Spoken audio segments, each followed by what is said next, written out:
Hello, bent riders around the world. My name is Gary Solomon, and you're watching the Laidback Bike Report.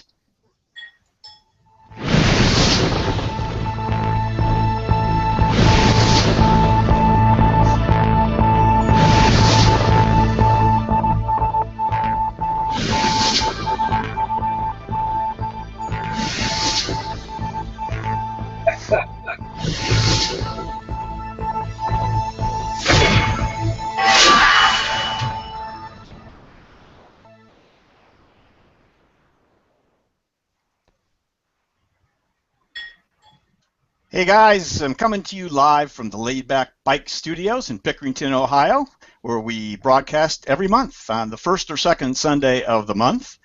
And as usual, when this broadcast is finished, it will be archived on YouTube, where you can watch it later on, or if you couldn't catch the live broadcast, or see it again later. Please help us make this interactive. The broadcast is a lot more fun when we get comments and questions from you guys. And here's how you can do that. If you're watching on YouTube, just make a comment in the comment section. We'll be able to see that. On Twitter, if you use the hashtag #LaidbackBikeReport, we'll be able to see that one. And if you're on Google+, just make a comment right there in the event page. We'll take a look at that, and we'll bring them up to our guests and or our panel, and see if we can answer your questions and show your comments. Today we have quite an unusual show. We have a featured guest, as always, who I'll introduce in just a couple of minutes. We also will have, hopefully, a live on-the-scene interview with Kurt Searvogel and Alicia, his wife. Kurt, as you may know, we've talked about him on the show, is about to break the record for the riding a bike in 1 year, the total number of miles for riding a bike in 1 year. I said that pretty well. He's doing a much better job of doing it than I am of saying it. So this record, which is around 75,000 miles, looks like it's going to fall tomorrow. So we're going to have a little chat with him. He's in Florida right now doing laps in a park. We talked to him briefly with Alicia this morning, and we're going to try to get them on sometime during the show. He's going to take a few minutes out of his lap, come over and talk. We don't know exactly when that's going to be, but when they show up, we'll probably interrupt our regular interview, go to them, and then resume that interview. So that's what's going to happen today. Along with Denny's Laidback Sports Desk report, maybe a little abbreviated because part of it was about Kurt. We're gonna do that. Have a little question and answer period if you guys are up for that, and some community business from the Google+ Recumbent Bike Rider community. So with that, let me introduce my amazing panelists. We have, first of all, Carl Kidd. Carl is a moderator of the Bent Society of Southern Florida community on Google+. He is essential in helping me produce this webcast, handles our live comments, also the pictures that you'll be seeing. So, Carl, it's good to see you, buddy. Hey, good to be here. Welcome from sunny and warm South Florida. Yes, that's getting to be a bigger contrast all the time. So thank you for being here, Carl. Next, all the way from Salzgitter, Germany, we have our good friend Lars Kamm. Lars helps to produce and does the directing of the show. Also comes up with lots of comments, and he helps us in so many ways that I can't even enumerate them. So, Lars, thank you so much for being here today. Thank you, and just for a contrast, we eventually have snow, so that might be a contrast to Carl. Yeah, it'll be a great contrast to Carl, and he will let you know about it. Lastly, we have Denny Voorhees. Denny is coming to us from Sayre, Pennsylvania, and he, as I mentioned earlier, is the anchor of our Laidback Sports Desk. So, Denny, I'm glad you're here today. How you doing? Denny, you might be muted, and we can't hear how you're doing. Yeah, I'm doing great, thanks. Okay. And thanks for letting me know I was muted. I'm very seldom am. Okay, so. we'll try not to do that to you on purpose. Okay. Okay. All right, so let me talk a little bit about our special guest today. George Herbert famously said, "Living well is the best revenge." today's special guest found, like so many of us have, that upright bike riding was becoming increasingly uncomfortable. The bicycle itself had cruelly taken away his love of the two-wheel journey. Determined to continue to ride, he built his own recumbent from discarded diamond-framed bikes. He then created a website to freely share his ideas and procedures with everyone. He even began to build frame sets and full bicycles for sale. For today's guest, riding well is clearly the best revenge. Bent Riders, we are so excited to have with us today the creator of Recycled Recumbents, A.D. Carson. Welcome, A.D. Thank you. I'm honored to be here. It is just super to have you. We've been working on getting you on for a while, so it's really great to have you here. All right, let's start in with a few basic questions. I'd like to know a little bit about your background. Can you tell us a little bit about where you're from and your schooling and your, the early professional life that you might have had? Sure. I'm out of Virginia, I suppose. Virginia Mountain Country. Grew up there, went to college in too many places. Decided in college I was going to be a professional theater artisan, manager, not an actor. Pursued that career for about 20 years until you get burned out at it. Since then I've been a construction manager, but that's kind of gone the way of the recession. In the midst of all that, of course, I've maintained an interest in riding bikes. About 15 years ago, I had the kind of eureka conversion most of us do to recumbents, and I discovered that it didn't hurt it. I also discovered it was quite expensive. Okay, but before we get into that, I do certainly want to get into all that. I was wondering if, can you tell me about your early bicycle experience? So obviously you had this conversion to recumbents, as so many of us have, but what about when you were younger and your earliest bicycle, and how did that all go? Did you ride a lot then? Like most red-blooded American men, when I was able to get a driver's license, the bicycle languished in the garage. And that was true for me until about my mid-30s, when I took it up again as a commuter, largely because we were a one-car family and I wasn't the one who needed the car to haul kids around.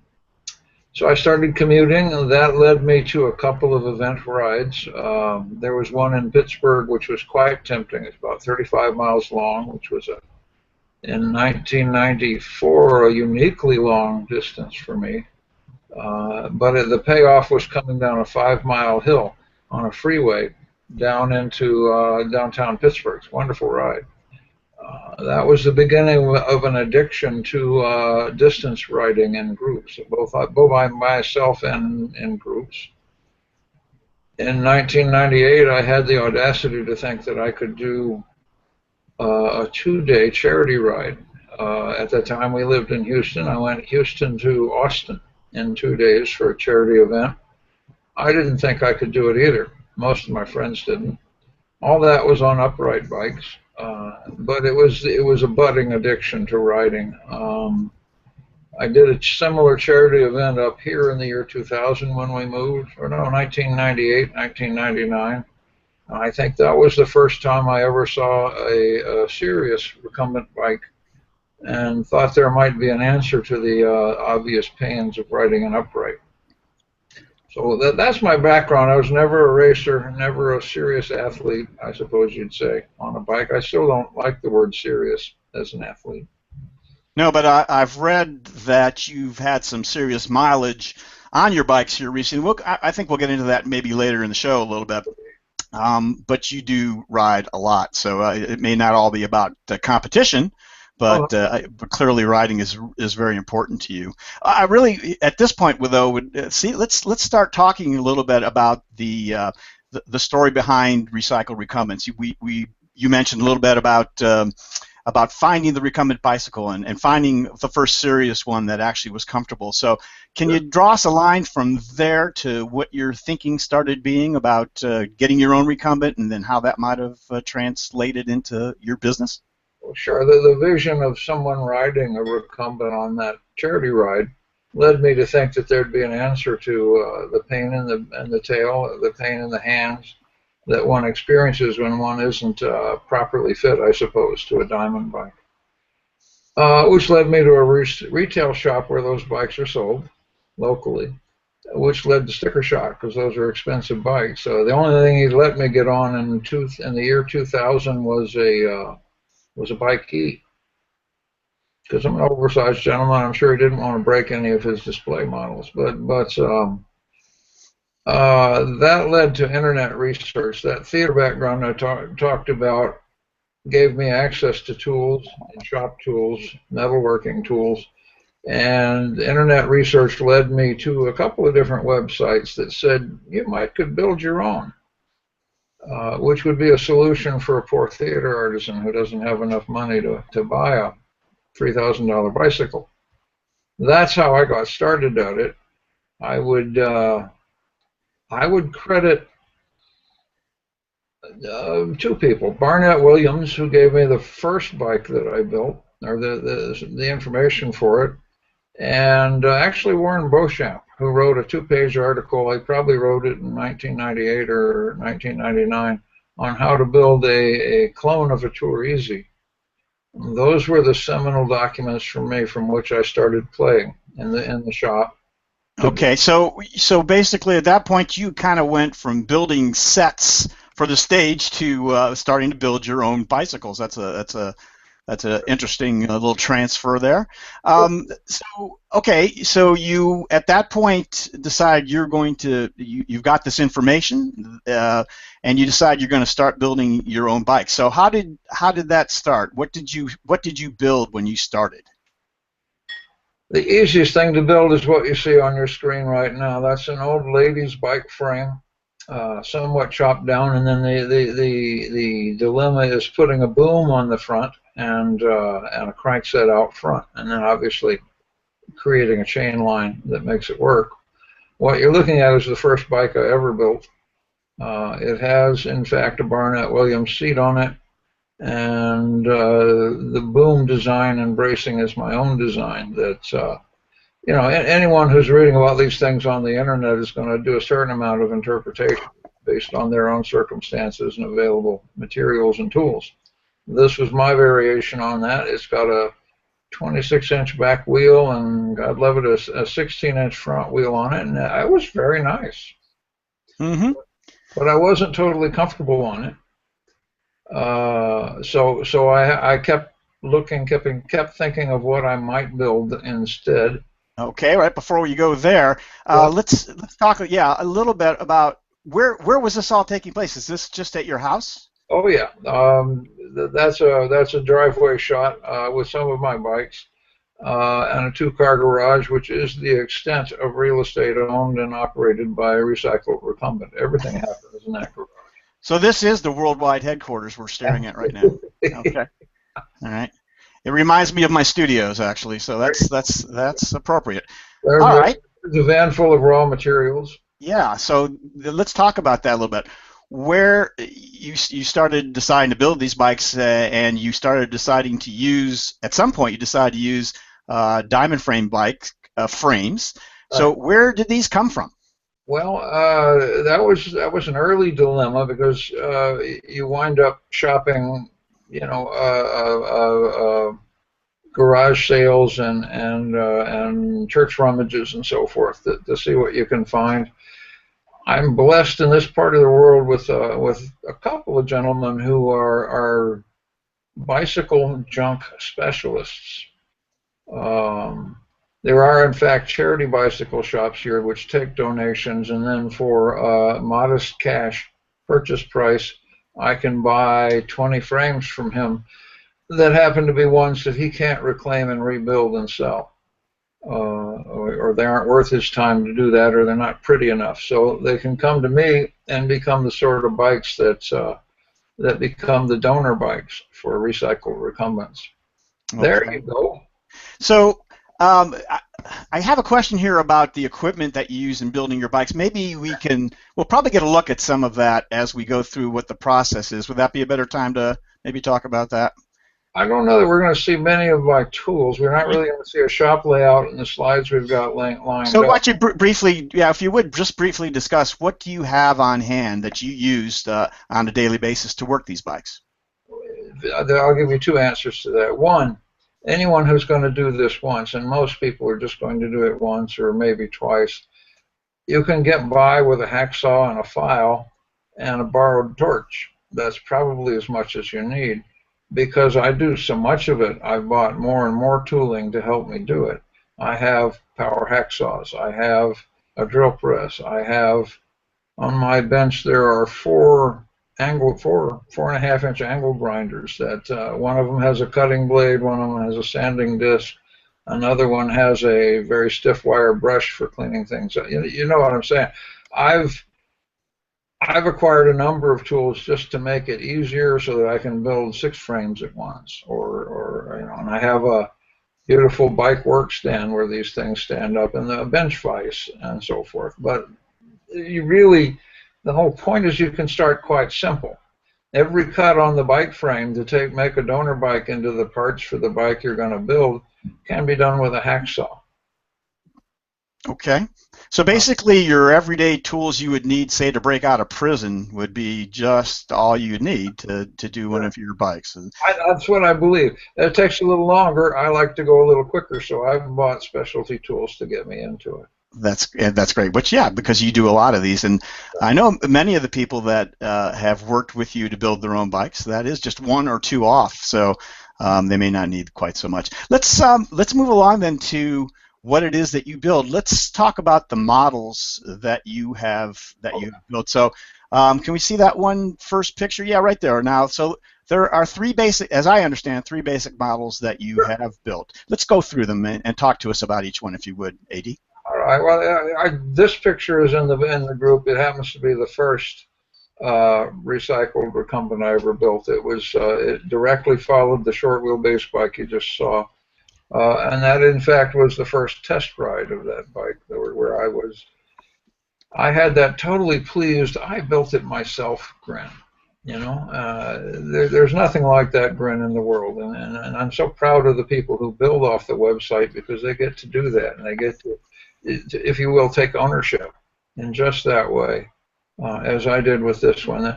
This one's, if you keep looking down the models and versions of this bike in the future, from this was actually 2001. You'll see slight changes and variations, but the technique, I wouldn't say I discovered it now. I followed a formula, and this is the beginning of it with this bike. What's next in our sequence? There you go. That's the Mach 2. The first bike was the Mach 1. You can see there's differences, and this is probably very close to the current bike I ride right now. You can see it's slimmed down, its geometry has changed in subtle ways, but it's essentially, and it's prettier, it's painted, but it's essentially the same bike as the other one, with some very slight modifications. We have the Mach 1, you saw the first Mach 1, this is the Mach 2, there is also a Mach 3 version of the bike. That's very close to being a Mach 3, which would have dual 26 wheels on it. It took several people beating me over the head saying, I really want a dual 26, for me to think of a way that we could do that. We finally thought of a way that a dual 26 Mach 3 could be made, and you're looking at one of the prime examples of it here. Okay. Now, by far, my understanding is that the Mach 2 is basically what's being built and what you build in terms of numbers. Is that fair to say? That is very fair to say. Okay. So let's start talking a little bit about the design goals you have for the Mach 2. And you have this little diagram. Can you talk about it a little bit? Well, sure. The Mach 2 stems from the idea. Well, the biggest problem with a long wheelbase bike is it's really a long way from that front wheel to the position where you want to control it with your hands. If you look at the top of this, the red line that extends what you call the steering axis, the center of the tube that has bearings in it that makes the fork turn left and right. If you extend that axis upwards and then imagine the distance to your hands, the term for that is tiller. You might have 10 inches of tiller, you might have 18 inches of tiller. That is the arc through which your hands move whenever you move the handlebar. Okay, that is a radius. the larger the radius, the more your hands move left to right in order to effect turn with the bike. Now, with the Mach 1 bike, the big thing is that radius tends to be 12 to, I don't know, 16, 18 inches. So that's a pretty wide arc. You have a lot of tiller in that bike. With the Mach 2, what you do is the technique makes the angle of that steering axis shallower, i.e., in a Mach 1, that angle is very related to the old upright bike it was made with. That angle is usually 72, 73 something degrees, depends on the donor bike, and it does vary. In the Mach 2 designs, that is relaxed and usually in the mid 60-degree angle from the ground. Okay, that allows, because your hands only reach so far forward, that allows for less tiller, something in the call it 4 to 12-inch range, which means it's better for hand control on the bike. Your hands move through a smaller arc, which is great. Now you don't want zero tiller. That way, that makes your bike too jittery. You want to offset the steering by a little bit, that arguably 4 to 12 inches, just to have the right amount of control on the bike. It's really a matter of feel. Most people will adjust the best feel for themselves, that amount of tiller. Mm-hmm. Okay, this is important. I was just about to take a break here as we are about to go into what it is you exactly do when you build these bikes. And we actually have a question from one of our viewers on YouTube. And before we read the question, I also want to remind our viewers that this is a great time to put up those questions and comments so that we can get to them. This first one is from David Gooch. David was on the comment section of YouTube and asked a question. That's how we see it. So if you're on YouTube, please put a comment there. We'll see it there. Twitter, hashtag Laidback Bike Report. And if you're on Google+, go to the events page and just leave a comment on the events page. So with that, let's talk about David Gooch's question. How long did it take for AD to hone his tube welding skills? I'm new to metal fab and find the thin wall tube welding a challenge. And I'm sure there's going to be some welding in what you do we're going to talk about in a minute. But what do you have to say to David about this, AD? Well, let's start with the difference between welding and brazing. What I do is all brazed work. I use an oxyacetylene torch.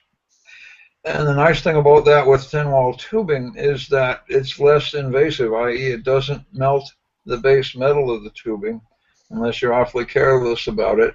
And it uses a bronze, a metal that melts at a lesser temperature in the, I think, 800 to 900 degree range, where the steel would actually melt at 1500 degrees. I don't remember the exact numbers.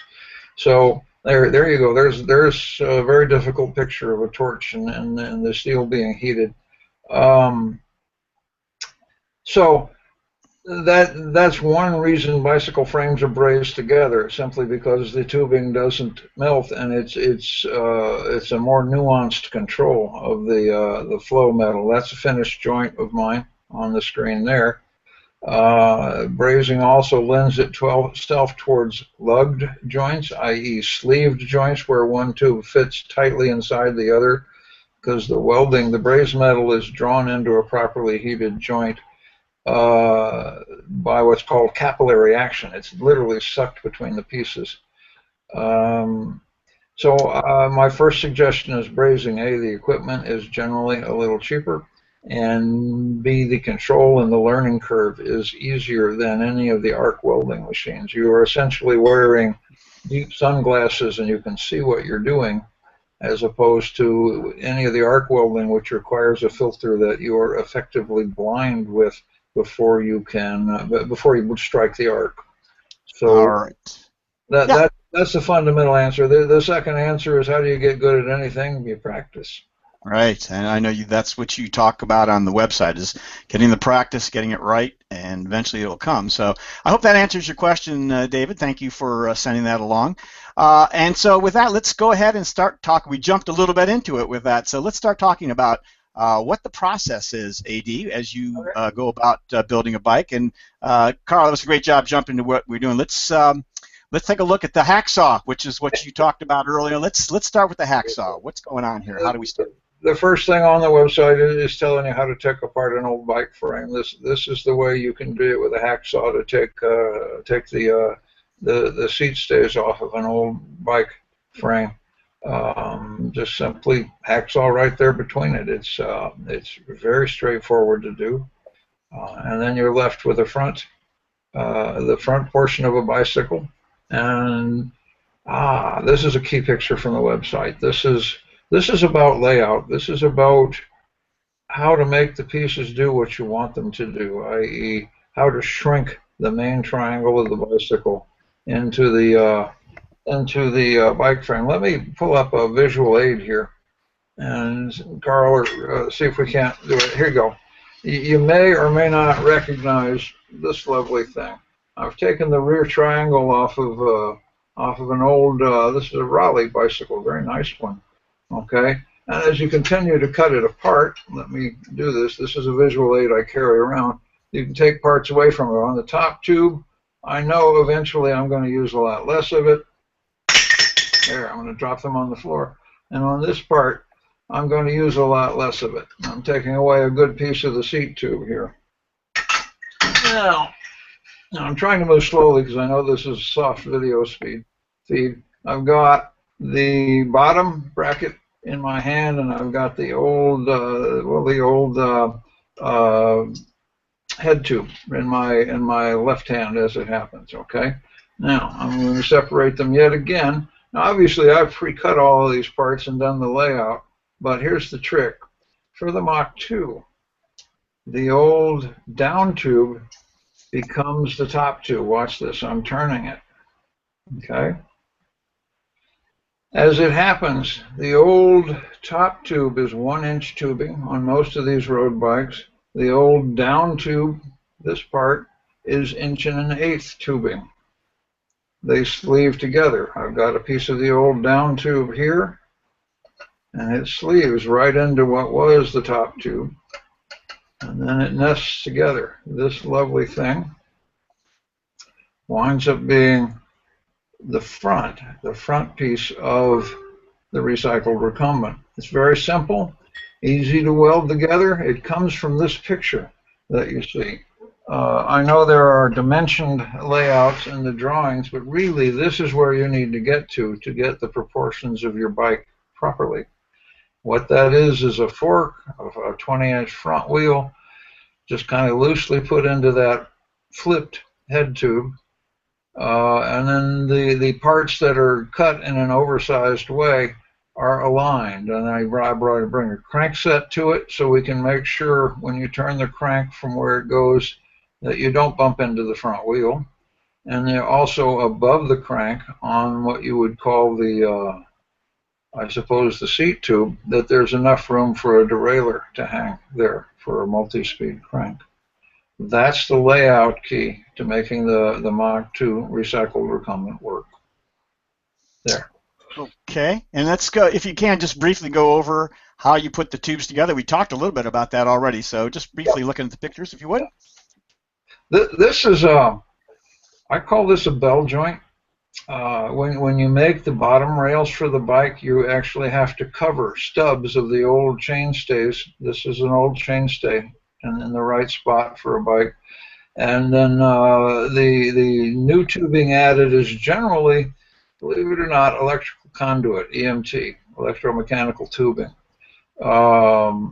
This particular picture shows that what happens is that you basically spread the tubing out. You bend it, you cut a slot in it, and you allow it to form over the stub of the old chainstay there.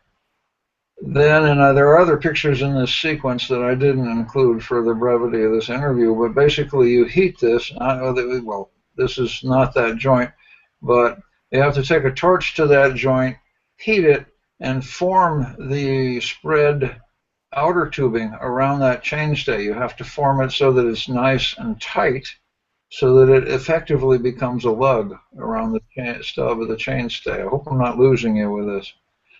Then you braze that, and after a good bit of cleanup, it looks like what you see here. Those joints, I've been doing this a while, and I don't know that we've ever managed to break that joint on any given bike frame. It's wonderfully strong. This is a finished naked bike frame, a Mach 2, on the shop floor. Well, Gary, at this point, we're basically flipping through slides that are in the shop. All right, why don't we hold off right here? That's a good point to stop because we have a couple of very special guests who I'm not hearing right now. Can you present them for me, please? Hey, guys. Hello. Hello. Hello. Now we hear you. Look terrific. Ladies and gentlemen, welcome to the Laidback Bike Report, Kurt and Alicia Searvogel. Hello. Kurt. Hi, guys. So this is so wonderful that you were able to join us. I know you're really busy. We're all so excited. I was telling Alicia earlier, Kurt, that you have the recumbent biking world in your hands. We are all so supportive of what you do and have been following so closely, and so excited that you use a recumbent at least part of the time in this just amazing record that you're attempting that I guess you're going to break tomorrow. So I just have a few questions. I know how busy you are, and I hope after we can have you on and talk to you for maybe an hour about everything that goes on. But if I could just ask you a few questions today? That'd be fine. All right, Kurt. First of all, how is it going, Kurt? How is the ride going today, and how is it going overall? Today it's going okay. It's a little bit rainy, a little bit dreary, but we're putting the miles in. It's going to be a short day, but all I need is a short day today and a short day tomorrow. We're under 200 to go, so it's pretty much looks like we'll be done probably mid-afternoon tomorrow. Okay, this record, tell me how many miles you will have tomorrow at that time. 75,066. Okay, it's just beyond comprehension. Most of us can't even begin to understand what those miles mean, what you have gone through. The weather today that you're complaining about, I'm sure, is nothing compared to what you have been through up until now. So tomorrow is going to be a huge day for you, obviously. I was wondering what you anticipate the scene will be like tomorrow when you hit that goal. What's it going to be like? I have no idea. Hopefully there'll be a bunch of people that come out and support us. I mean, what we're going to probably do is, I'll probably come in about 2 miles short of the goal, come get Alicia, if she's not already with me, and then we're going to do that. There's a levee here. We're going to ride out the levee and ride back in to cross the finish line where we'll have all of our friends waiting.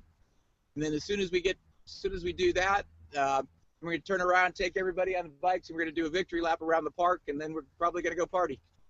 Well deserved, obviously. These friends of yours, these supporters, these riders that I know you in the past you've called the wild horses. Tell me what it means to you to have the people that support you. The wild horses. The wild horses are actually the local riders here from the park, and it's great to have them out there. They pop in and out. That's one of the reasons we're at the park, is so that people can come in and out at any time. And basically, it's a 7-mile loop, so it's easy for people to jump in, do a couple of laps with me, and then jump back out and go where they got to go. Super. Just a couple quick more questions here. I want to know a little bit more. Obviously, we're interested in the recumbent end of this. What is it that makes you choose to ride your Bicetta when you're riding? Why do you choose it when you do choose it? Because I can't say well. You can say whatever you want, Buck. Go ahead. But that's what it is. Yeah, well, somewhere down there it's saving. So after riding long enough, go ahead. Well, pretty much the reason I choose to ride the Bicetta is usually because of the wind. If it's windy, I like to get on the Bicetta because it cuts through the wind. I call it my Florida bike. I mean, down here, it's flat and windy, so that's the bike to ride. That's usually when I choose it. If I got a tailwind, I'll be on my upright, riding with it. But if I've got to cut through a headwind or I'm doing loops out here, I'll be on my Bicetta. So it's just, these are tools in your arsenal, right? I mean, you choose the proper tool for the proper ride at the proper time. That's exactly right. I mean, that's a point I've been trying to make to a lot of people, especially like the people at RAM, that they should have a completely open category that people can choose the right tool for the right piece, right piece of the country. Right, right. Like, when you're climbing up over the pass, there's no reason to have a machete. I'm sorry, there's no reason to have a machete. But once you get in Kansas and you're cutting through a headwind, I'd love to be on my machete instead of on my TT bike. And so overall this year, in getting to this record, what percentage of the time would you say you have you've ridden your recumbent bike? Probably when I was most of the time I've ridden it when I was down in Florida or when I was in Arkansas doing loops. Alicia's not a big fan of me riding it on the open road just because I'm not very visible. Mm-hmm. And I developed some lung issues where I can't really recline it, so it's not as much of a race bike as most people's. He sits up pretty high. I sit up pretty high with it, so I'd say maybe 25 to 30% of the time. Super. And Alicia, I'd like to get your opinion of what it's been like for you watching him go through this all year long. I know you've been indispensable. Tell me a little bit about what you do during all this period, what you've done during all this period of time, and what it's been like for you. On the interview, I'm going to get my bike ready. I do everything. Thank you, Kurt. Wait, say hi to everybody else out here. Yeah, please. That's absolutely. Wait, Alicia, go very slowly. Go very slowly and show everybody. That's really important. Okay. Let's see who's here. Nice and slowly, and everybody wave. It's nice to see all you guys. Everybody wave. There's all the support that Kurt has today. I'm sure there's going to be a lot more of it, but I know he couldn't have done what he's done without all the help that he's had here. So, okay, so back to your question. He couldn't have done this without support. No way. No way. Anybody who wants to do this, they have to have support. Period. No doubt. Tell me a little bit about what your part in this has all been. Pardon me? What is your part in this been over the year? Stress. No, I take care of everything. The van. All he does is ride his bike, load his Garmin, sleep, and eat. That's all he does. No, I do everything else. So you take care of all the details that he obviously can't take care of because you want him to concentrate on riding. And on the road. Everything's on the road. All right, I'm not going to hold you up too much longer. I understand, and I saw yesterday you have a GoFundMe campaign going. Tell me just a bit about that. Oh, I don't have it. Kurt has it. He said he was going to have a GoFundMe last night because he's thirsty and he wants people to buy him beers. He thinks he deserves it. I think it's over 1,300 or 1,400. Denny told me a little bit ago. So if you're out there and you're watching and you want to help Kurt after the ride get a beer or two or however many $1,300 or $1,400 will do, there's the man right there. Go to the GoFundMe, look up Kurt Searvogel and go fund him. This is a man that's very deserving of much more than a beer. Kurt, thank you so much for spending the time with us. I hope we'll see you again, and best of luck to you. All right, thanks. Okay, take care. One quick question: are you guys going to be in? You're going to be down in Jupiter at the end of the month, or I'm sorry, at the end of the ride, right? Yes, the very last day we're doing the Jupiter Brevet. You going to do the 300 or the 200? We're not sure. Okay. Whatever we'll see you somewhere along the line. I'll be down there. That's Denny Voorhees there, Alicia. He rode with you guys on the first day, and I think he's going to ride with you on the last day. So he's one of my panelists. Yeah. Awesome. Okay. Thanks so much, Alicia. Thank you. You're wonderful. Bye. We'll see you soon. Bye-bye. Thanks. Bye. And that's the Searvogels, ladies and gentlemen, the gentleman going for the world record number of miles ridden on a bicycle in a year. And we're very lucky to have had them today, and thank them very much for jumping on here with us. So with that, I think we need to go back to our regularly scheduled guest, A.D. Carson, who has been so gracious in allowing us to jump that interview in there in the middle of his interview. I believe we were talking about the process of building your bikes, and I think we were showing all those forks, right? Is that where we were? That's exactly where we were. All right. So let's talk about the forks. Okay. Well, that's just a fork graveyard. Of the many bikes I build, all the forks wind up in a spot, so they're selected for the bikes. I do treat the forks badly. They get bent, they get re-raked.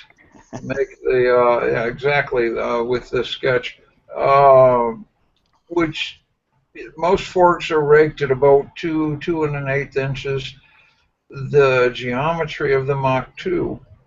And the reason you should build the Mach 1 in first, because you don't have to rake the fork, the geometry of the Mach 2 requires about a 4.5 inch rake on the fork, which is a finicky task. And some forks, well, some bikes are built of pot metal, some are built of chromoly steel.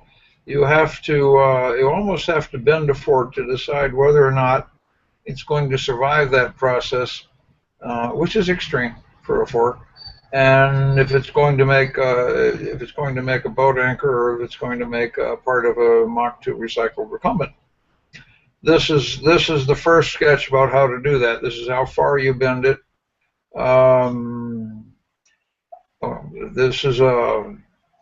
These are some odd details on detailing a bike. There's one in here about that shows a bent fork. If we can come forward to it.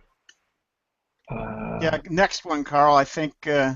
One forward. Yeah. You're going forward. Keep going forward till we find that one, I guess. There is that one. Okay. That's a bent fork in profile. This is what they wind up looking like. I put brake studs on this one, and you'll notice the brake studs are not radial to the side of the steel. Before you entire. Okay, AD, I'm losing your audio just a little bit there. Are you still with us? Okay, AD is breaking up a little bit. So, AD, if you can hear me, I'd like you to just hit Control R, and that should bring you out and take you back. In the meantime, we will talk a little bit about what AD was going to talk about. I think we might have lost him in the excitement here. That's a nice looking fork there. It's a nice looking piece of chrome fork. Yeah, absolutely. And Carl, if you go through those next pictures after the fork, he also puts together he's got a pulley system that he creates himself, idlers, and creates them out of all kinds of parts. And you can see those where the parts come. There's the idler that he creates, as you can see, right through there. And go ahead, next one, Carl. And this is the beginning of his seat. So you know what, Denny, if you could jump to what's left of your sports report, I'm going to see if I can get AD back. Okay? And I know you're not long. And okay. Thanks. Yeah. Let me bring it up here. Okay. Hey, hi all. We're right in the middle of the slow season here at Laidback Sports Desk. At the Ultra races are done for the year, and now building the scheduling for the next season is underway. The holiday goodies have been eaten, the decorations put away, not mine yet, but they will be, and it's time to make plans. So the upcoming season, to the upcoming ultra cycling season, the first race will be the Sebring, Florida 1224, and the non-drafting 24 Ram qualifier and the timed 100-mile event. This year it is the weekend of February 13th and 14th, and the race is held every year at the famous Sebring Road Race facility. Sebring, Florida, that would be. The course starts and finishes on the racetrack, and during the daylight hours, riders must compete and complete 3 laps on the track and a long course 89-mile, roughly out and back course. The 100-mile riders complete their event at the return of the first 100 miles, while the 12 and 24-hour races continue until late in the day, or in the case of the 24-hour riders, all night. It's a hugely popular event for ultra racers, and it enjoys the enthusiastic support of the Sebring Rotary Club, who promote and sponsor the race every year. Each year there are well over 200 riders contesting the 4 different events. Recumbents are well represented since Florida is the home base for Bachetta bikes, Vite bikes, and racing, and cat trike. The course is relatively flat, and if the wind stays light, it is a very fast course. Laidback Sports Desk will have a report. I should be there. I'm planning on being there. Not sure I'm going to be racing this year, but I definitely want to hang out. It's kind of like the Daytona of ultra cycling in the Daytona racing of ultra cycling, and it happens to be in Florida too. Great event. If you happen to be in southern Florida the following weekend, plan on attending the human-powered vehicle races. It's a 2016 edition of the HPRA Florida Challenge, February 20th and 21st, 2016. The human-powered vehicle races are at Brian Piccolo Park, 9501 Sheridan Street, Cooper City, Florida. 2 full days of racing on a criterium course and a velodrome, which would be really cool. Multiple events each day, the 200-mile sprint to a 50-lap race. Race as many events as you want, and there is a sign-up fee for them. I'm not sure what it is this year. I think it's been like $20 or something like that, but it's a really a neat event. I believe currently the only human-powered vehicle event in the East. And more information. This race is presented by John and Jackie Schlitter of Veep Bikes, and more information can be found on the Recumbents.com website. Just click on the Racing tab on the homepage and look for the events calendar. Finally, if you've thought about racing your recumbent, I'd like to put in a plug for the Ultra Marathon Cycling Association. The UMCA sanctions ultra cycling races in a number of established record categories from capital to capital, cross-state and cross-country records. Recumbent, and now the Hammer record too, which is the highest annual mileage record, which we just heard from Kurt, and which is actually that race that has categories, age categories too, and he's going to set the overall record, it looks like, from capital to capital. And then the recumbent bicycles are welcome, and records on the platform are recognized in recumbent-specific categories. UMCA members are eligible for a series of awards in the century, 6, 12, and 24-hour categories. Medals are awarded based on miles completed in endurance races, and points towards overall rankings are awarded according to place rankings at all UMCA events. Records and challenges are done by age groups, so the competition is keen but fair, and I've been a member for a couple of years now and find it a fun way to motivate my cycling. More information at www.ultracycling.com. That's it for this month. I'm going to be in Florida next time, but I'll be back in March with a report on Sebring.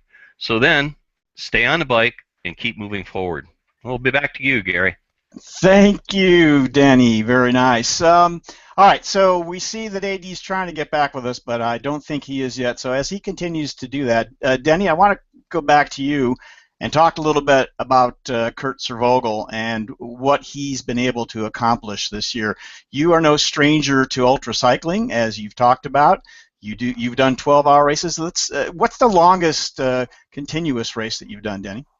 I've done the 12 hours, and that's I would like to do a 24. I think that's what everybody kind of goes towards. But 12 seems to be it for me. I'm still on uprights doing that. I'd like to bring back my recumbent, especially in Florida. In Florida and South Carolina, I've been racing in North Carolina. Most of the ultra races are flat, which is really kind of relatively flat, anyways. 1,000 feet of 1,000, 2,000, 3,000 feet of gain on a 12-hour race is really flat. So it's been interesting. Okay, so essentially Kurt though is doing close to 12-hour races, and he's doing them just about every day, and has done so for nearly 1 year. Is that a fair characterization of what he's done?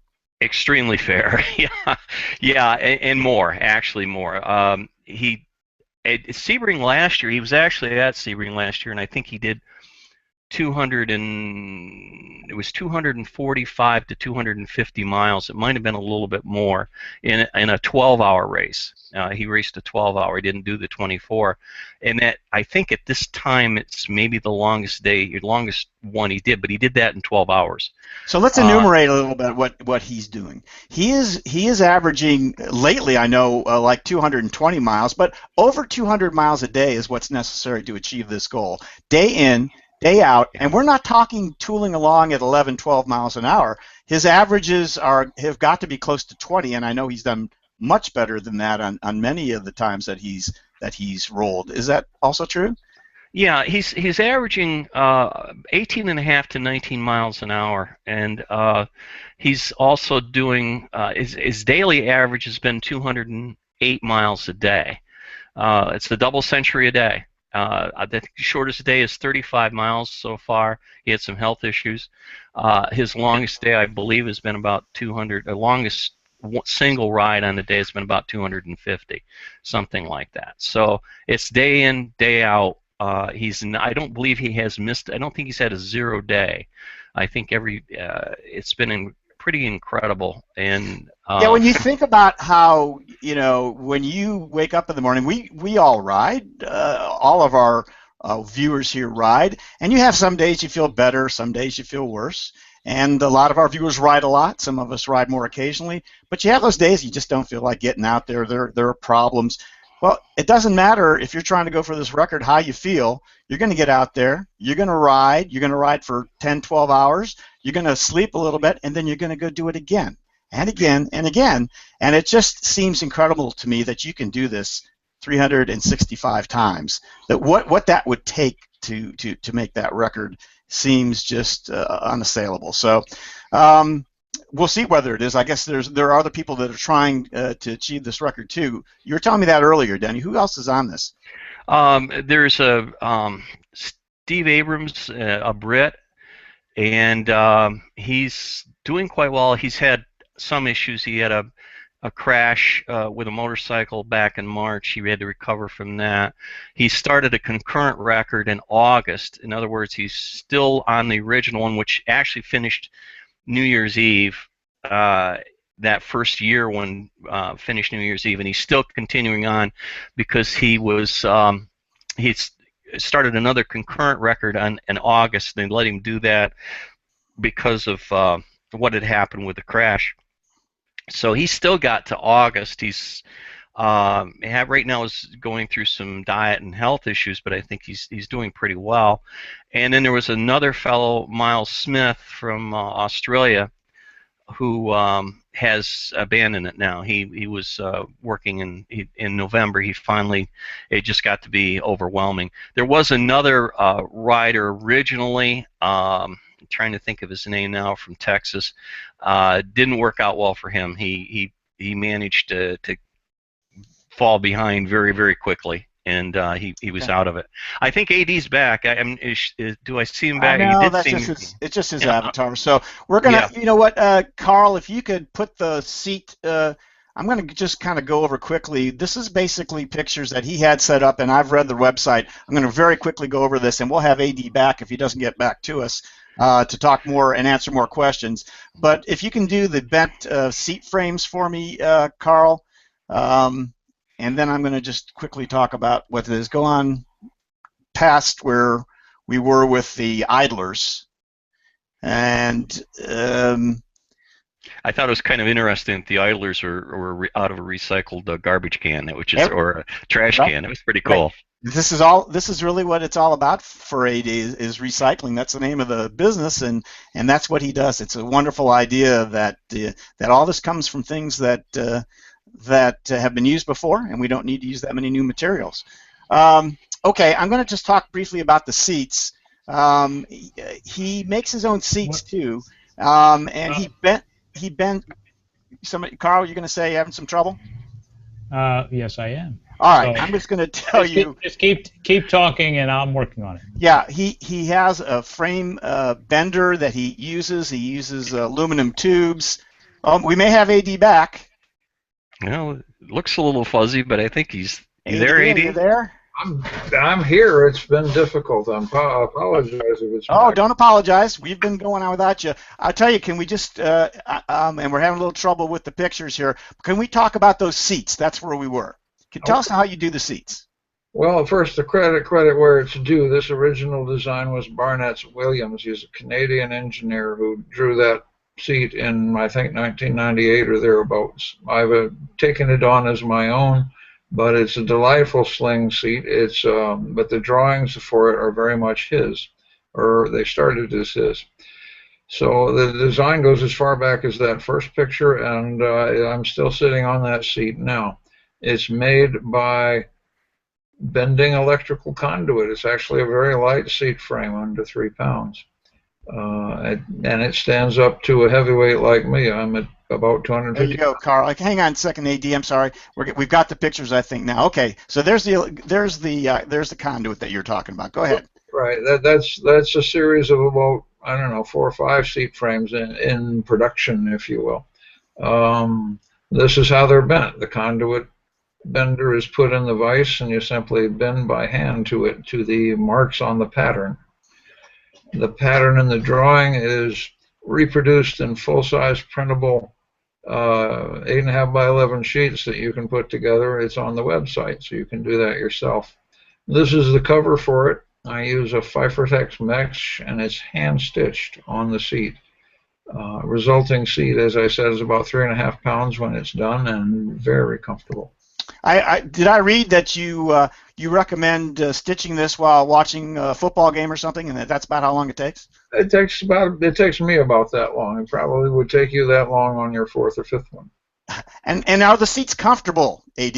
Ask the cat. Yeah, that's a younger version of a cat who still does that now. So I guess we have a seal of approval with it. That is a testimonial right there, isn't it? I think so. Okay, let's move along. I was wondering, let's talk about the bikes now that you do build. So how many, do you do one at a time? Do you do multiples at a time? How many do you build at a time? I generally build 4 or 6 in a batch, unless I'm dealing with a custom build for a particular individual. Okay, and how many would you say you get to a year? It has varied in the last couple of years, as high as 50 bikes a year, as low as 30. And what's the percentage between, say, frame sets and fully built bikes that you do? It's almost all bikes. Very few people have ordered a frame set. I think maybe 1 or 2 or 3 frame sets a year. So people either do it all themselves, or they basically have you do it for them. Is that fair to say? I think that's very fair to say. I get as much fun out of seeing what people build as I do out of building for people. I know you do. All right, so here's some of the bikes. Let's take a look at them here. You want to just talk about, these are mostly the same bikes but different colors, I think, right? The colors differences are there. The other thing, if you flip through them quickly, is you'll see that each bike is really unique geometry. They all change a little bit based on the donor bikes that are the components of the bike. It's the same idea, the same general shape, but each one is a unique bike by the time it's done. Yeah, which is really, it's one of a kind. That's really kind of interesting, isn't it? No matter, yeah. Denny, did you have some? Yeah, I do have a question there. I wanted, you touched on when you were bending the fork and we lost you there. You were using the brake studs. Do you reuse those? Did you unbraze them and reuse them? No, I think you do too much damage overheating the fork if you try to unbraze them. Okay. I will cut the old studs off very carefully. I'll buy new ones from and use those whenever I put brakes on. Okay, thanks. Yeah. All right, so AD, let's talk about pricing. You at the very beginning of the interview, you talked about making your own, and you were kind of shocked at the pricing of the new recumbents at the bike shops. So tell me, what can this be done for? You know, when you do it, when they do it themselves, what kind of money are we talking about here? I think if someone's willing to put the time and equity into it, you can build a base level bike, your first Mach 1, if you will. Oh, in today's market, probably under $200. Wow. You know, it very much depends on what donor bikes you get and where your taste in components is. But if you salvage components off your donor bikes and you do it as simply and economically as possible, I think you can build a very good recumbent bike that by yourself for under $200. Which is just a fraction of what even a used recumbent generally would be of this type. I agree. You know, you've made compromises. You're not putting fancy handlebars on it. You're not going to 10-speed rear ends and so forth. But you know, if you have the skills or are willing to acquire or borrow or cajole somebody who has the skills into working with you, The whole point of building it yourself is to get access to these wonderful bikes without having to mortgage your daughter or whatever. Right. Okay, so we've talked a lot about how you build them and sell them, and we've mentioned about people building them themselves, which is something that really excites you when they take what you put on the web and build it themselves. So I know you've been in touch with a lot of the people that have built their own versions of what you do. Tell me what it means to you specifically to get that feedback from them. What kind of feedback have you gotten, and what does it mean to you to hear that? You know, that's the reason the website exists. You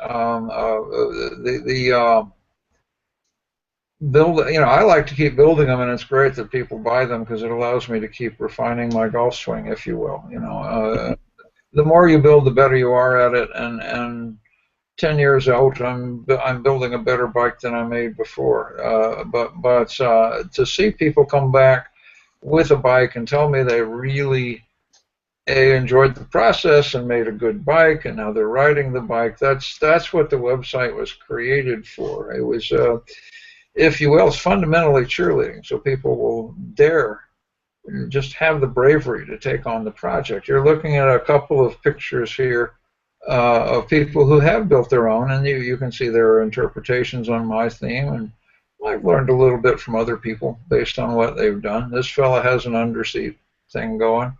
That previous picture, Carl, is it easy for you to back up one? If not, don't do it. But I wanted to talk about thank you, about the modifications specifically, because since they're building it themselves, and since there's a lot of leeway even in what you do, there can be tremendous leeway in what people come up with as they start with what you have and then kind of modify it to what they exactly want. So how about this one here?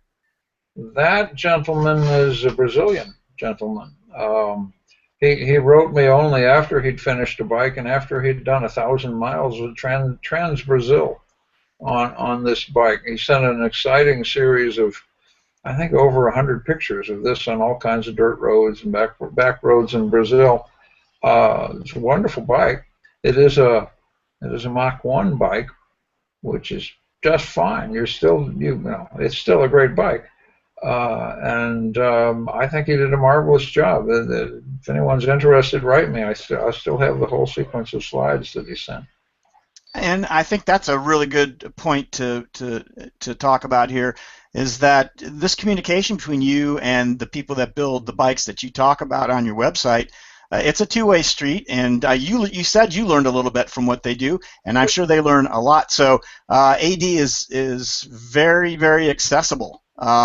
He is on all of the social media sites talking to people who have appreciated what he's done and started working on their own bikes. So if you have even an inkling about doing this yourself and have some questions, if you haven't been able to ask them here on the show, you contact AD. I will have that in the discussion section of the YouTube video with all the links so that you'll be able to talk to AD about any of these things. He's more than happy to talk to you about that. Right, AD? Advice is free, and I enjoy giving it. Please call, please write. The contact is on my website as well, and I'd love to hear from you. Nothing like putting words in your mouth. I went over there a little bit. Sorry. All right. So we talked right at the beginning. You started talking a little bit about, and I kind of stopped you, but about your riding, your individual personal riding, and how much you like to do it. Even though you're not competitive or a racer, like you said, you do a fair amount of riding. How many miles did you get in 2015? I just ran the total on that and posted it on Facebook. They're on over 7,000 miles, maybe a tenth of what Mr. Vogel's doing here. Right. Only because we had Kurt Searvogel on the show as well does that seem like a paltry amount. I'm by his effort. That's a wonderful thing. Right. It's more than twice what I've been able to do. That's an incredible amount of miles on your bike, and as part of your riding, you get to a fair number of rallies as well. So you go to these rallies, you ride your bike, and you see other bikes that you have created there. Tell me what it feels like to see your bikes out there at the rallies when you're riding. oh, well, you know, I couldn't keep doing this without a certain amount of validation from other people, either in the bikes they build or the ones I build, that I get the feedback, yeah, it's a wonderful bike, I'm having a ball on it. I went to the recumbent rally at the hostel shop. I think a couple of years ago there were 4 of my bikes there, including my own. That's a rare confluence. You know, there are not that many of these things out there. You don't meet. I don't meet my children very often, if you will. But yeah, and it sounds like that's the way that you think of them. While you were on your little break there, trying to get back to us, I mentioned a little bit about the recycling aspect of what you do, AD. It's part of the name of what you do, Recycled Recumbents. It's really important to be green these days and to reuse things. How important is that in that aspect of what you do? Well, it's important in a couple of ways. Number one, it makes the frame possible without getting into sophisticated alignment jigs and new tubing and so forth. That whole front end we demonstrated a little while ago is possible really without any measurements at all. It all kind of fits together because of what the old bike frame is. I think it's a wonderful thing to recycle. I recycle bike frames. I recycle cardboard boxes from the bike shop when I ship them out. It's all part of the what's the right word? The French word oeuvre of what I do. And as I think of other possibilities, people have said, why don't you design a trike? Why don't you design a short wheelbase bike? Well, number one, other people do that very well. Number two, doing it within that style of using older bikes, creating something new with them, is something that I haven't managed to imagine as well in other styles of bikes as it works in this, and it truly works amazingly well in this particular style of bike.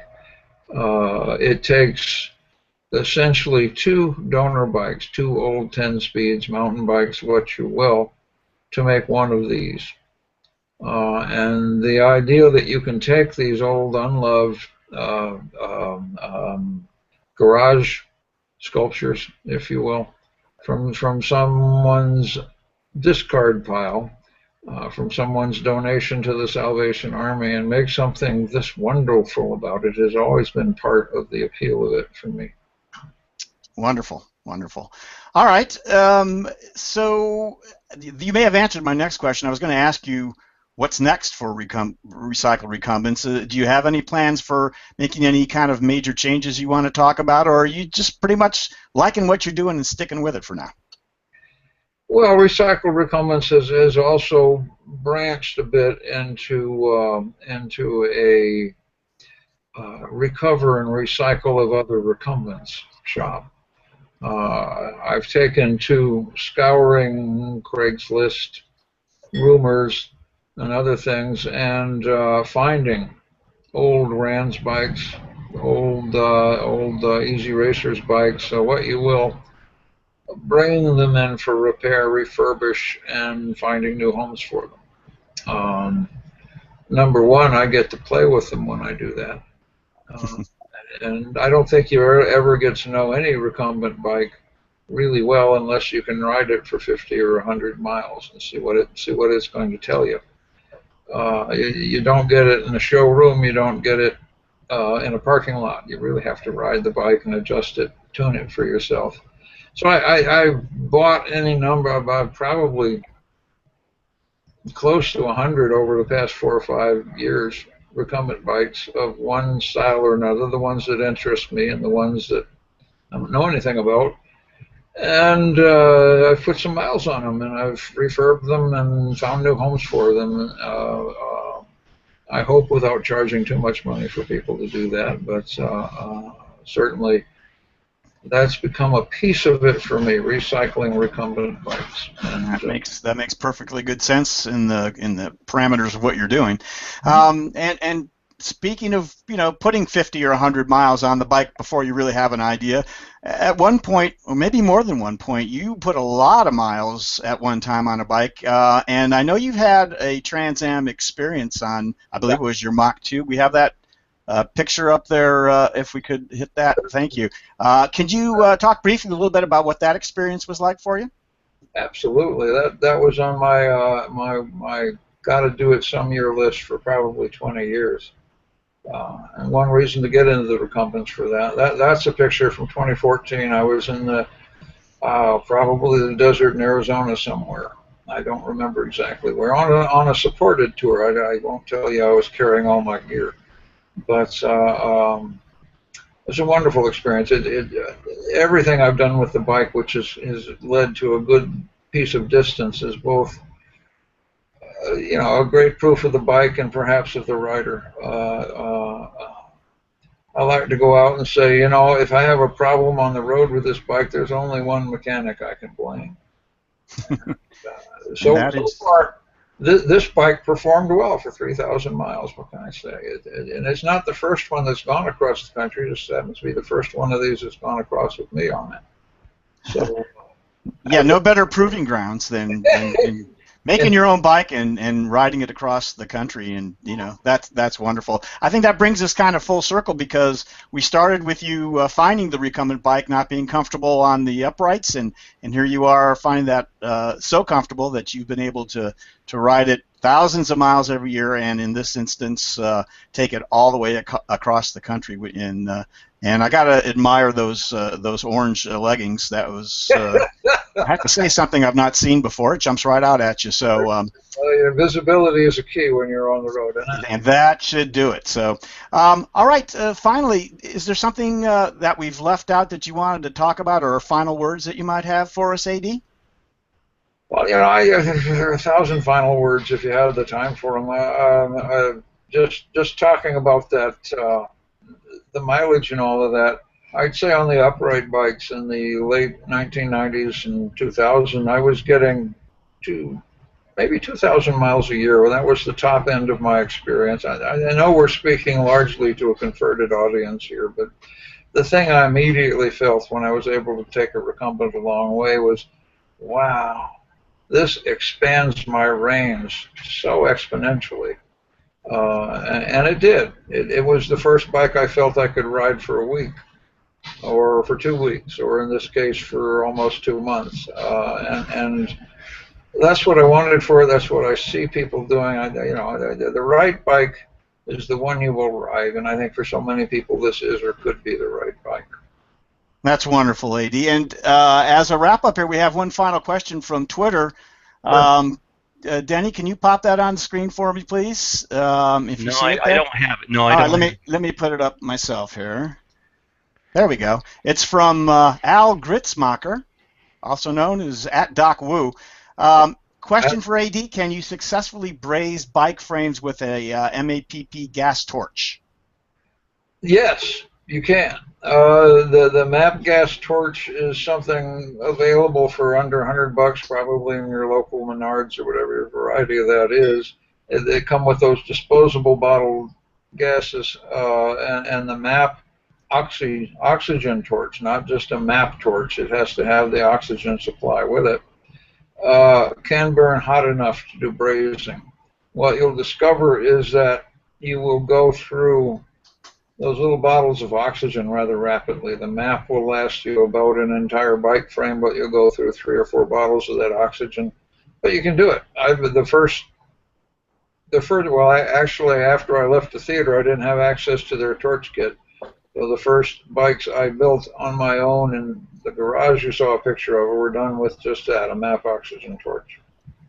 Super. Thank you for answering that, and thank you guys for sending in those questions. We appreciate that. It helps keep everything on the up and up here. You guys have the questions. We'll see if we can find the answers for you. With that, AD, I want to say what a treat it has been to have you on the show, in spite of the little problems, the technical problems that you had there, and especially because of the putting in the special report from Kurt there and interrupting your interview. You were very gracious to let us do that. It's been a pleasure talking to you, getting to know you a little bit, and I think we'll have you back on again sometime if that would be okay with you. We'll catch up with you and see what's going on with you and Recycled Recumbents. I will, as I said, put the link to your website on in the discussion at the YouTube video, so people will be able to click on that and see what it is that you do, get further information, and contact you. We talked about that. You're more than willing to talk to people later on. So, AD, Carson, Recycle Recumbents, thank you so much for joining us today on the Laidback Bike Report. My pleasure. See you another time. All right, and stay with us if you want to till the end here. We just have a little bit more. We're going to finish up with some community business from the Google Plus Recumbent Bike Rider community. We have, as you guys know, a contest once a month talking about the best posts of the month. The first is the picture of the month. Let's take a look. Yes, the picture of the month is from that won the award for the picture of the month, Dan Blumenfeld. It's called The First Shakedown on the New Toy. And there's his Bachetta that he's been toying around with and trying to get to work right. That's the picture of the month. Video of the month, very interesting, from Franz Hein, a gentleman who's been working on a couple of different prototypes, trikes, plans for his trikes. And this is the second. Version. He's got a more basic version that he has, and this is more of a low-slung racing type of trike, really sleek lines, beautiful. So he's got like 3D modeling in this video. So I hope you'll have a chance to. Again, these will be put on in the discussion of the YouTube video, so you'll be able to click on them and take a look at them. A great video from Franz Hayden, video of the month. And lastly, the discussion of the month from one of our moderators, Bill Barrere, how to have a clean, long-lived chain. And he has got a little discussion going there on his process for winding up the chain on that little PVC thing there that he's put together, and he's got it mixed up with some cleaner and all kinds of stuff. So he's described all that on there, and I think he may come on and talk about that at some point. So really interesting discussion on that one. Bill, congratulations to you. So speaking of the community, go ahead, Carl. And Gary, of course, I ride a No Bill, and I have one of his chain cleaning kits, and it works great. Take it on, put it in a little bottle, put the drill on it, splish splash, you're done, put it back, go ride. Works great. That sounds like a winner. So he's an amazing guy. If you have a chance to talk to Bill or communicate with him online, he's the man. So, okay, back to the community. We have 764 members at this point. We thank you all for having joined and participating. Again, fill out that community locator map.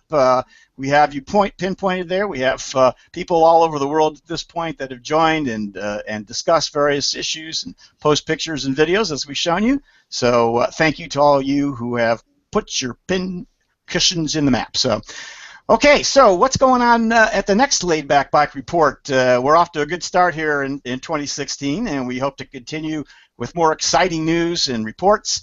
Next month, we're going to be talking about something very close to Lars's heart, and it's about velomobiles. So we've got some people lined up that know a lot about velomobiles, and we're going to do some talking, show some pictures, and for those of you that are curious about what they do and what they look like and how they're put together, this is the report for you. So join us next month as we talk about all things velomobile. I want to thank each of our panelists today for doing yeoman's job, being swift of hand, being able to put the pictures up and move back around on the script as we go back and forth. Carl, thank you so much. Carl, let's get you back there so we can see you if we can. Can you get yourself back on there? I'm going to go and say hi, and thanks to Lars, first of all. Lars, thanks for joining us and doing the great job on the director's seat today. Wonderful job, and it was great having you with us.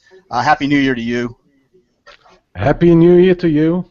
All right, thanks, Lars. And Denny Voorhees, who jumped across the script to do his sports report and did so much more today. He's really coming along and helping us out along as a panelist.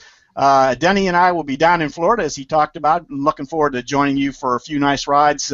Denny, thanks a lot for joining us today. And you've muted yourself just like you did at the beginning. So, I know what I've got that is. It's great to be here. I have that. Yeah, it's great to be here, and I'll be looking forward to being where it's warm and seeing you next week. Okay. Thanks a lot, Denny. And there you are, Carl. Carl, thank you so much. Carl sacrifices putting his face on the screen for most of the reports, just so he can take care of all those pictures and move them around. And we always give him last-minute things to do. He does a great job. Carl, thank you so much for doing everything for the report. You're welcome. And remember, I'll keep the light on when you get down here to Florida. Looking forward to you all riding with me. We will see you in a couple of weeks and ride with you, too, so looking forward to that. You bet, Carl. And once again, for A.D. Carson for showing up today and helping us out on the report. A.D., thank you once again. My pleasure. Thank you. Okay, so great report, A.D. It was wonderful to hear all of it. Special thanks to Brian Ball and Bent Ryder for their promotional support, putting us on the blog and helping us out, promoting us. We really appreciate that. Thank you, Brian. And if you'd like to support what we do at the Laidback Bike Report, we're trying our best to produce the best shows for you. You can help us out by liking our Facebook page, the Laidback Bike Report Facebook page. You could subscribe to our YouTube channel. There's on every video, you see the video that you're watching right now if you're not watching live. There's a little red subscribe button in the lower right-hand corner. Click on that, subscribe to our videos. You'll get notification every time one pops up. And if you're really liking what we do and really want to help us out, head over to the website, laidbackbikereport.com. Hit the subscribe button, and we'll be able to give you momentary notice of new things coming up and what's going on. And we also have a nice little donate button on the website if you'd like to help us out with a little cash here and there. We're not looking for beer money, but anything you could do to help us out would be great. Hit the donate button. Give us a few bucks. So while you're there, you can see all our past shows and listing of the future shows. They'll tell you everything you need to know on the laidbackbikereport.com. So until our next webcast, Bent Riders, thank you so much for joining us. From all of us at the Laidback Bike Report, so long.